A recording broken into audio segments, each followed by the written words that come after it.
नमस्कार दोस्तों, मैं सुधाकर सिंह आप सभी लोगों का एससी ऑनलाइन एजुकेशन की इस प्लेटफॉर्म पर वेलकम करता हूं। करंट न्यूज़ चर्चा का आज का टॉपिक है हमारा रेहाना फातिमा केस। हाल फिलहाल चर्चा में रहने वाला रेहाना फातिमा केस क्या है, क्यों केरल हाई कोर्ट ने उन्हें बरी किया है, उस केस के मामले में उन्हें छूट प्रदान की है, इन सारी बातों पर आज विस्तार से चर्चा करते हैं। सबसे पहले जानते हैं कि रेहाना फातिमा हैं कौन। तो एक एक्टिविस्ट हैं, सोशल एक्टिविस्ट हैं, जो हमेशा चर्चा में रहते हैं, खास करके यूट्यूब और विभिन्न सोशल मीडिया में किचन में कम कपड़ों के साथ खाना बनाते हुए या अन्य विभिन्न कार्यों में मिल जाती हैं। सबरीमाला मामले में भी केरल में ये काफ़ी ज़्यादा चर्चा में रही हैं। हाल फिलहाल में अगर इनके केस की बात किया जाए तो जून 2020 में इन्होंने अर्धनग्न होकर के अपने बेटे और बेटी से पेंटिंग अपने शरीर में बनवाई, यानी कमर से ऊपर के हिस्से में इन्होंने पेंटिंग का कार्य करवाया, जिस कारण से ये काफ़ी ज़्यादा चर्चा में हो गई। सोशल मीडिया में वीडियो वायरल होने के बाद इन पर पुलिस कार्यवाही की गई। और थोड़ा सा विस्तार से देखते हैं तो रेहाना के खिलाफ मामला क्या था कि रेहाना ने 19 जून 2020 को एक वीडियो फेसबुक पर शेयर किया था, जिसमें उन्होंने टॉपलेस होकर अपने दो छोटे बच्चे, एक बेटा और एक बेटी से अपने शरीर के ऊपरी हिस्से पर पेंटिंग करवाई थी। रेहाना के मुताबिक उन्होंने यह वीडियो यह बताने के लिए बनाया था कि औरत को समाज के सामने अपने शरीर और सेक्स को लेकर ओपन होने की जरूरत है, उस समाज के सामने जहां सेक्स और न्यूडिटी को टैबू माना जाता है। इन सारी बातों को लेकर के इन पर केस दर्ज हुआ और इनके खिलाफ मुकदमा चला। 24 जुलाई 2020 में केरल हाई कोर्ट के जस्टिस पीवी कुन्हीकृष्णन ने इस मामले में रेहाना की जमानत याचिका को खारिज कर दी थी। यानी अगर बात किया जाए तो रेहाना की जमानत याचिका भी खारिज कर दी गई थी केरल के हाई कोर्ट के जस्टिस पीवी कुन्हीकृष्णन द्वारा।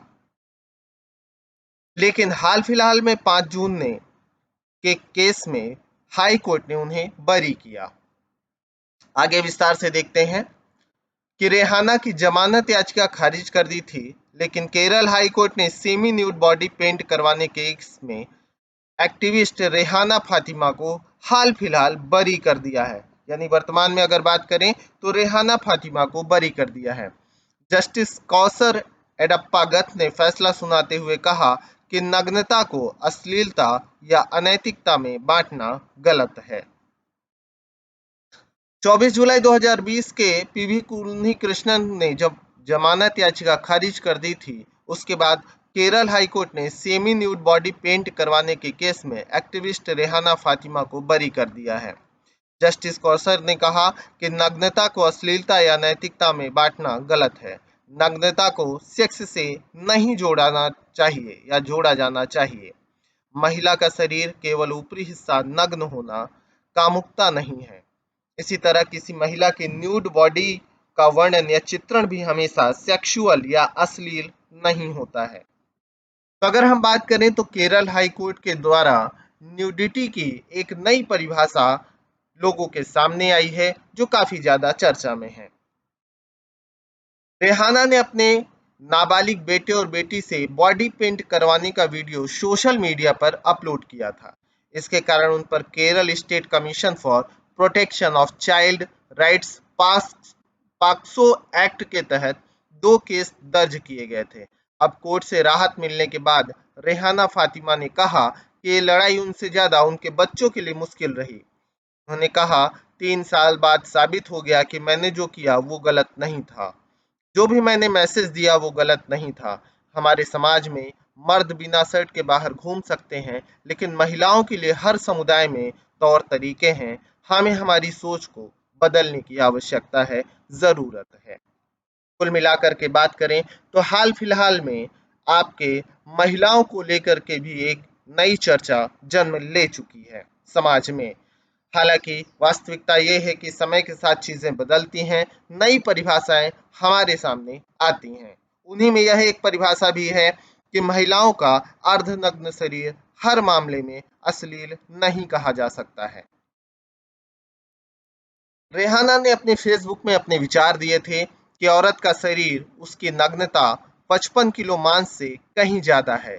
औरतें अगर लेगिंग्स भी पहनती हैं तो पुरुषों को उत्तेजना हो जाती है, लेकिन पुरुष कैसे भी अपनी आधी टांगे खुली करके घूमता रहता है, उनके शरीर को लेकर कोई उन्हें जज नहीं करता।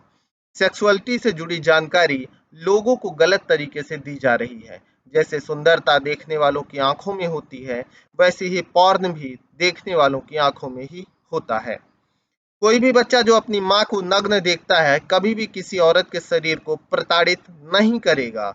इसलिए औरतों के शरीर और सेक्सुअलिटी को लेकर जो गलत धारणा बन गई है, उसे खत्म करने की वैक्सीन घर से ही शुरू की जानी चाहिए। ये रेहाना फातिमा ने अपने फेसबुक में डिटेल से यह चर्चा की थी।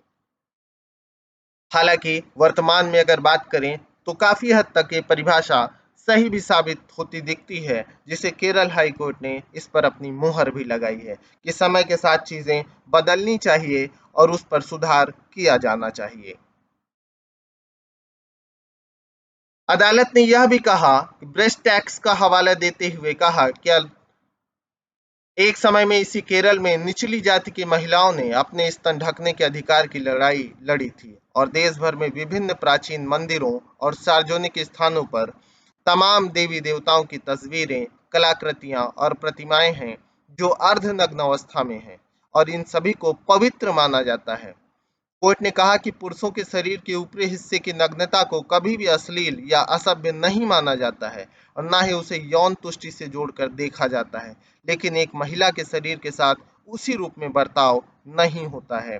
यानी कुल मिलाकर के बात कहें कि अर्ध नग्न महिला का शरीर हर मामले में अश्लील या सेक्सुअल न्यूडिटी से नहीं देखा जाना चाहिए उसे।